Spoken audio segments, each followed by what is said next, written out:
શું રાસલીલૈક તાત્પર્ય સમજાયું બધાને? ક્યાંથી છૂટા પડ્યા? જવાનું ક્યાં? તો ગુસાઈજીએ સર્વોત્તમ સ્તોત્રમાં સેવા શું કામ કરવી અને ફળ કહી દીધું મરવાલા. હવે તમે બધા રોજ કરો છો, પણ એના લીધે શું થાય છે? આપણા છોકરાઓને આપણે સમજાવી નથી શકતા. મારો આરાધ્ય તો એટલો બધો આમાં ખૂપેલો જ. એક દી મને કે અલકાવલી અલકાવલી બોલો છો, પણ મને ભાવ કયો. લગભગ 5-6 વર્ષ પહેલા. બહુ ગુંડો ને એના જેવો તોફાની દુનિયામાં કોઈ નહીં, પણ ઠાકોરજી સિવાય એને બીજો શબ્દનો ઉપયોગ નથી કર્યો. એટલે મેં જા પછી કહીશ, નથી આવડતું તો ના પાડો, સાચે જ, નહીતર અત્યારે કયો. હવે એની મમ્મી પપ્પા પેલા આવલી ફરવા ગયા હતા 10 દિવસ મારી પાસે છોકરાને મૂકીને. મેં તો આહારો રૂઠી જશે તો ખાશે નહીં. સારું બેસી જા. મને કે બા હવે અલકાવલીનો ભાવ કયો. આપણા પ્રભુ જેટલા શ્રૃંગાર ધરે છે એ મારા વાલા એવી સરસ ભાવના છે ને. જો તમે ભાવના કરતા કરતા તમે શ્રૃંગાર કરો ને, તો મને નથી લાગતું કે કોઈ પણ આમાં રમતા રાખે, બધા જમતા કરી દે. હજી મારે ઘણું કેવું તમને આ બાબતમાં. અલકાવલી, અલક એટલે લટ. ગુજરાતી પિક્ચરનું એક હતું, તારી અલક લટમાં અટવાઈ ગયો છું.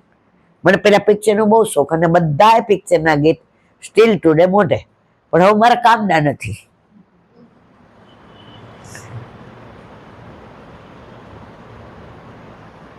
તો અલક એટલે લટ, આવલી એટલે ગોઠવણી. હવે અલકાવલીનો ભાવ કેવો હોય તો એક એક ઘૂઘરી, એક એક ગૂંથણ, એનું મોતી, એનો દોરો, આહા. પણ વાલા તમે હવાર સુધી ઉભા ન થાવ, પણ મારી મજબૂરી છે કે આજ બોલાતું નથી. તો પ્રભુના વાળ કેશ વાંકડિયા હતા.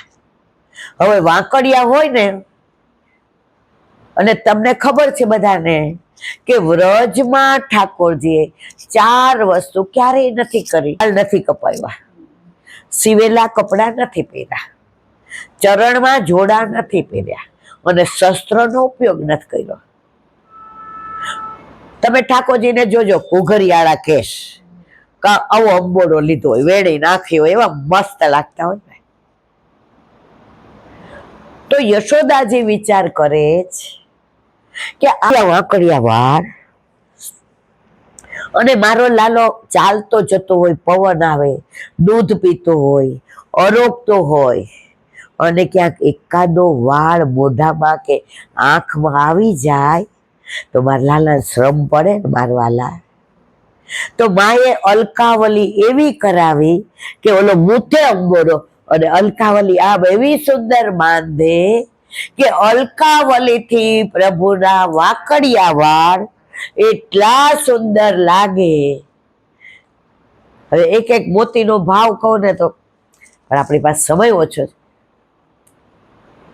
એટલે મને કે મારા વાળ વડા કઈ રહી, પેલા મને અહીંયા ભરાવતા હતા, કાંઈ નાનો હતો ને, હજી સમજણ નહોતી. એટલે મેં કીધું હા, તને પિન ભરાવીને અહીં ફૂમતું ભરાવતા હતા. શું કામ કપાવ્યા એમ કહો પેલા. એના ઘણા બધા પ્રશ્નોના જવાબ હું નથી આપી શકતી. મેં તને સ્કૂલમાં ભણવા મોકલવું હતો ને, એટલે ત્યાં અમે અંબોડો વાળી જાય, સ્કૂલમાં નાહવા દઈ. હવે ધીમે ધીમે એને દુનિયાની અસર થઈ, હવે આવા પ્રશ્નો નથી પૂછતો. પણ એણે પૂછ્યું, તમે કોઈ મને પૂછ્યું નથી. શ્રૃંગાર કરીએ કેમ, કંઠાભરણ, કર્ણફૂલ જુઓ, મત્સ્યાકાર, મકરાકૃત, મયુરાકૃત, આ બધાની ભાવના જ.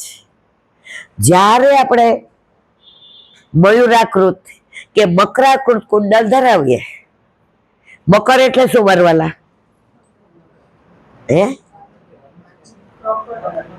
મગર. મગર એકવાર જેને પકડી લે ને, એ પ્રાણ જાય પણ છોડે. તો ઠાકોરજીને મકરાકૃત એટલે ધરાવીએ કે તે અમને વલ્લભ દ્વારા એવા પકડી લીધા કે હવે કરોડો જન્મ સુધી તું અમને છોડવાનો નથી. હવે મયુરાકૃત નું કહું તો 2-3 કલાક છે. જે આપણી પાસે મત્સ્ય માછલી, તમે માછલીને બહાર કાઢીને દૂધમાં રાખો, અમૃતમાં રાખો, દૂધમાં જીવે, એને દરિયાનું ને નદીનું પાણી જ ગમે. એમ આપણે પ્રભુને પ્રેમ કરીએ છીએ. આપણા ઘરે આપણા માથે વલ્લભે ઠાકોરજી પધરાવી દીધા. એને તમે ગમે એમ રાખશો ને તો એ બીજાના ઘરે નહીં જાય. તમે માર્ક કરજો, મારા ઘરે ઘણી વાર કોઈના ઠાકોરજી આવે ને એટલે અમે બધા સવારે મંગળામાં સાથે દર્શન કરીએ, દીકરો વહુ આરાધ્ય સગુન દાદા ને હું. પછી ભાઈ જો બધા પોતપોતાનું કામ કરે એટલે દાદા બોલે કે આ લાલાને આપણા ઘર આજ પહેલો દી છે ને એટલે મોઢું ચડેલું છે. એની માવીના ગમે નહીં શોધે, એ વાયુ એની માથી છે. આપણા પુષ્ટ કરાવેલા પ્રભુ સાક્ષાત છે, મૂર્તિ નથી મારા વાલા. આજે આપણે મૂર્તિ માનીએ છીએ ને એટલે ભાવ નથી આવતો. તો ફળની વાત હજી મારે આગળ કરવી તમને બધાને.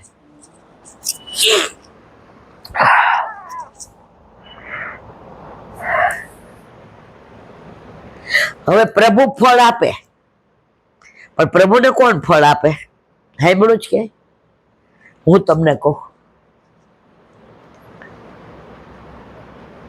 વ્રજમાં ઠાકોરજી ભગવાન નથી. વ્રજમાં ઠાકોરજી ગોવાળિયા છે, નંદ યશોદાજીના લાલા છે, ગોપના સખા છે, વ્રજવાસીના વાલા છે, ગાયોના ગોવાળ છે, બછડાના હૃદય સમ્રાટ છે.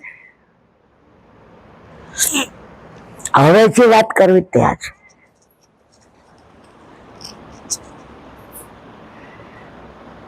આપણે બધા એમ કે સેવાનું ફળ સેવા, સાચી વાત, પણ સેવાનું ફળ સેવા ક્યારે? જ્યારે ઘરમાં ઠાકોરજી બિરાજતા હોય. હવે ઠાકોરજી ન હોય કેવી રીતે સેવાનું ફળ સેવા મારા વાલા હોય? હા કે ના? ના ને. હવે ફળની વાત. વ્રજમાં ઠાકોરજી કેમ કોઈ કરતું નથી. ગોપીઓ વ્રજવાસીઓ ગૈયાઓ જેમ કે એમ ઠાકોરજી કરે છે.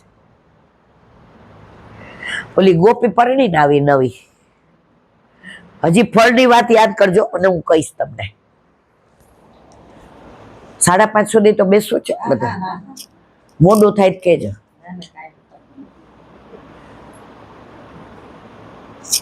હવે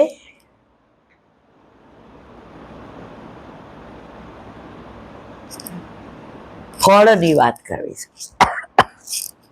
એની પેલા પેલી નવી ગોપી પરણીને આવી એટલે એને સાસુએ કીધું સાંભળ.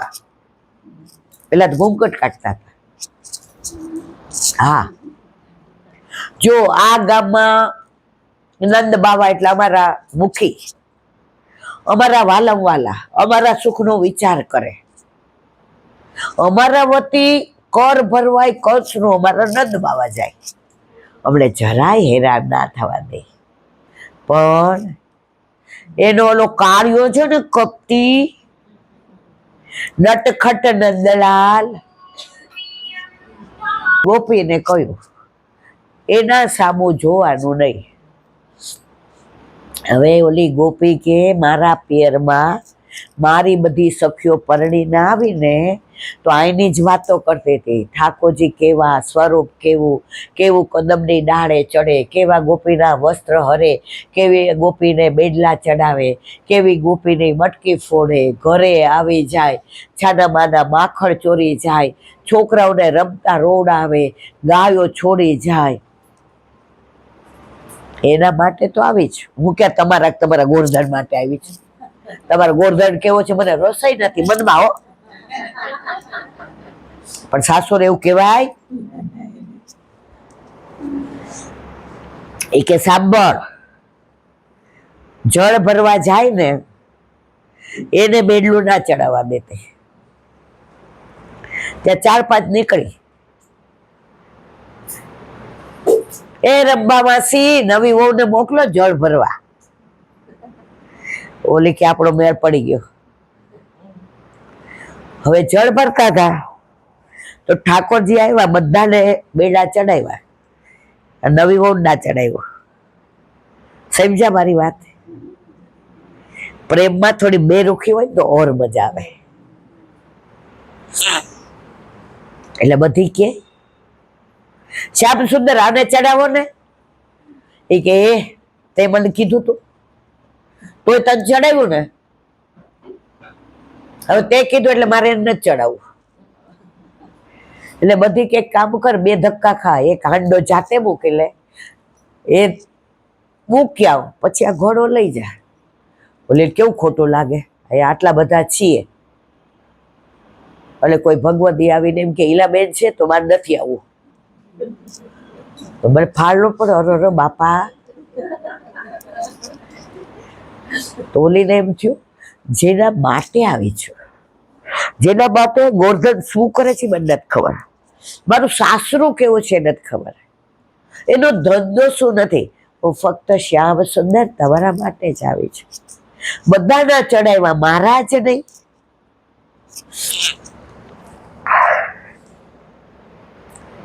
બધા હાલવા માંડ્યા. ઓલી એક તો નાની પરણી આવી હતી, ઘૂંઘટ કાઢવાનો, એટલા ઓલા દાગીના ને એટલા મોટા મોટા ઝાંઝરા ને હાથમાં કોડલા ને મોટી ઈંડોળી ને, ઓલી તો મુંજાણી કે હવે શું કરું. જેવા બધી ગોપીઓ દેખાતી બંધ થઈ ત્યાં પ્રભુ પધાર્યા. સાંભળ, ઓલીને મૂર્છા આવતા આવતા રહી ગઈ. જેવી આ મૂર્છાવા ગઈ તો પ્રભુએ પકડીને આલિંગન કરી લીધો. ત્યારે રીસાણી પેલી બધાને ચડાવ્યા ને મારું બેડલું ના ચડાવ્યું. ઠાકોર જે જવાબ આપ્યો એ બધા જ સાંભળજો. ગોપી, તું નવી નવી પરણીને મારા માટે આવે છે. આ ગામમાં મારા સિવાય તને કોઈનો રસ નથી. હવે બધાની હાજરીમાં બેડલું ચડાવી દઉં તો તને આલિંગન કરાત? સમજાણું? હજી એનાથી આગળ હવે બેડલું તને નહીં ચડાવો. હવે મારા માથે મૂકી અને તડકો છે કોઈ રસ્તામાં દેખાશે નહીં, હું તને શ્રમ નહીં પડવા દઉં. તું મારા માટે આવી છું, તું ખાલી ઘોડો લઈ લે, મોટું બેડું તો મારા માથે રાખીશ. આપણા ઘરે આપણા પ્રભુ પધારે ને ત્યારે બધો ભાર પોતે લઈ લે છે. અને ત્યારે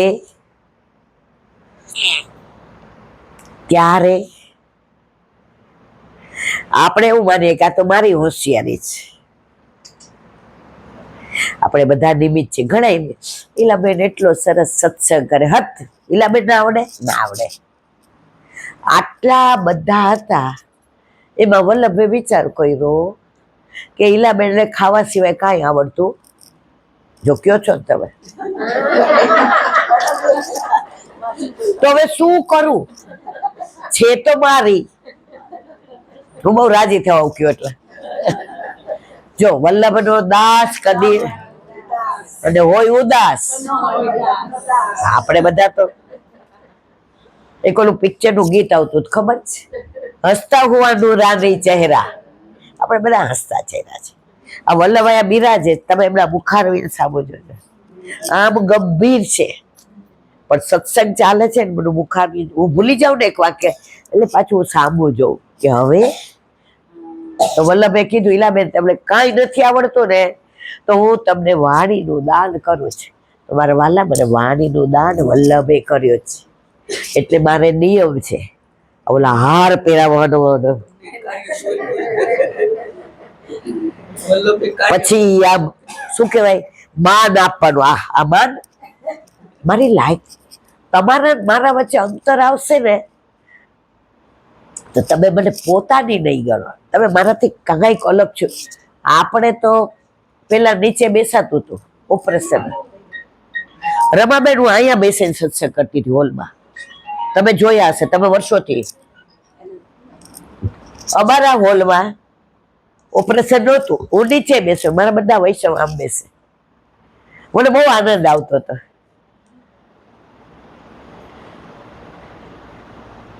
તો વાત કરતા હતા ઠાકોરજીને ને જળ ભરવાની. હવે આગળ આવેલા એટલે ઓલી બીએ કે અમારા સાસુ ખીજાશે તો, ઈલાબેન જેવી જબરી છે. હવે જેવું ઘર આવવા ગયો એ ઠાકોરજી કીધું, સાંભળ ગુજરિયા, પેલા ઘોડો મૂક્યો, પછી આ લઈ જા. તો ઘોડો મૂકવા ગઈ એટલે એની સાસુ બજર ઘસતા હતા, પેલા ઘસતા ને,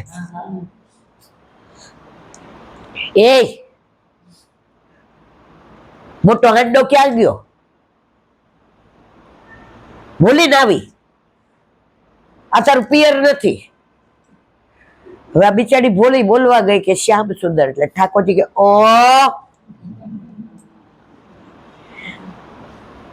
ત્યારે ઠાકોરજીએ પેલી ગોપીના ઘૂંઘટમાંથી ગોપીના અવાજમાં કહ્યું, માં હાંડો પેલા અહીંયા ઉંબરામાં મૂકી ગઈ, પછી ઘોડો લઈ આવી. એમ કરીને શ્યામ સુંદરે હાંડો ત્યાં. આપણા જીવનનો ભાર પર પ્રભુ આવી જ રીતે ઉપાડે જ. પણ આપણે કાંઈ પણ સારું થાય એટલે ઈલાબેન સરસ સત્સંગ કરે, નથી કરતી મારા વાળા, કરાવવા વાળો આજ. કરતે હો તુમ કનૈયા મેરા નામ સબ આપકી કૃપા સે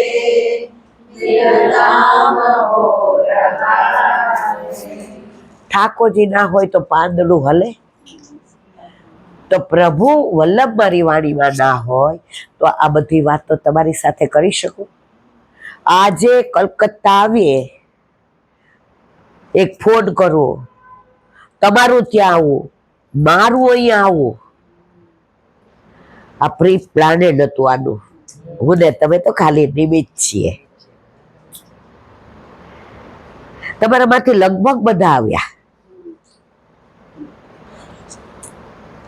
નથી. રમાબેને કોઈને બોલાવ્યો કે નહીં, મેં બોલાવવા વાળો આ છે. હવે પાછી ફળની વાત રહી ગઈ. ફળ પ્રભુ આપે, સેવાનું ફળ સેવા. પણ વ્રજ એવું છે ને, વ્રજ ગોપીને પ્રેમની ધ્વજા કીધું છે, ઠાકોરજી નથી કીધું. ઉદ્ધવજી એકવાર ઠાકોરજી આમ યમુના કિનારે મથુરામાં ઉભા હતા અને વ્રજ ને ગોપી ને રાધાજી, નંદ બાબા ને યશોદાજી ને ગાયો ને ગ્વાલ ને વ્રજવાસી, ઠાકોરજીને એવા યાદ આવે, એવા યાદ આવે તો આંખમાંથી બે આંસુ ઝરી પડ્યા. એ યમુનાજીમાં પડ્યા તો યમુનાજીમાં ઉફાન આવ્યું. ઉફાન એટલે આમ ઉભરાયા. ઉદ્ધવજીએ પાછળ જોયું, પ્રભુ એક વાત કરો. એ કે ના ઉદ્ધવ, અત્યારે મારે કાંઈ નથી સાંભળવું. પ્રભુ કોનામાં તન્મય હતા? વ્રજમાં, ગોકુળમાં, સાંકડી ખોરમાં, ગુલાલ કુંડમાં, કદમના વૃક્ષ પર,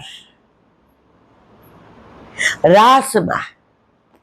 પ્રભુએ કીધું ના. પણ ઉદ્ધવજી ભાઈબંધ હતા ને, કાકાના દીકરા હતા. ઉદ્ધવજી કે ના, મને એક વાક્ય કેવું જ.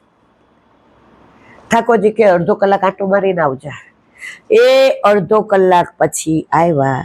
ત્યાં સુધી ઠાકોરજીએ યમુનાજીમાં જોયું કે મારા રાધાજીના ચરણ કમળ, નાભી કમળ, નેત્ર કમળ, મુખ કમળ, હસ્ત કમળ, આ બધા ધારણ કરેલા મારા રાધાજી જો મારી યાદમાં અત્યારે ઠકરાણી ઘાટ પર હશે અને એમનું પ્રતિબિંબ યમુનાજીમાં પડતું હશે, તો એ પ્રતિબિંબ જો હું રાધાજીને સાચો પ્રેમ કરું તો એ પ્રતિબિંબ એ વહેતું વહેતું અહીંયા આવશે આવશે અને આવશે. સમજાયું કે નહીં બધાને? નથી સમજાયું?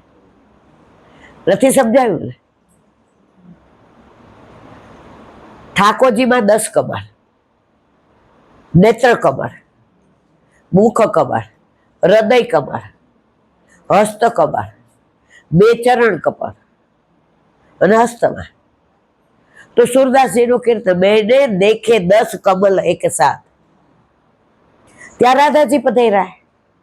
તો સુરદાસજી બીજી કડી બોલ્યા, મેને દેખે 20 કમલ એક સાથ.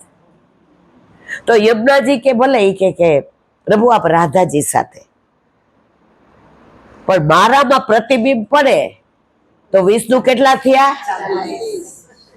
મેને દેખે 40. હવે 40 નો ભાવ નથી કેવો. તો ઉદ્ધવજીને કહ્યું કે તું અડધો કલાક પછી આવ.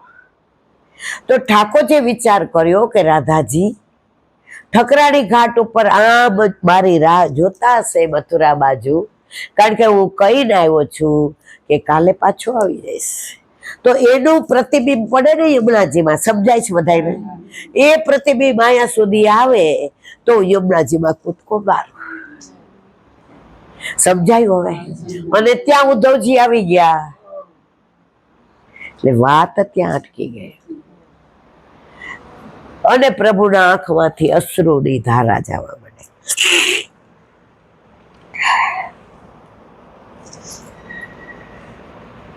ત્યારે ઉદ્ધવજી કહ્યું એક વાત કરું? હા.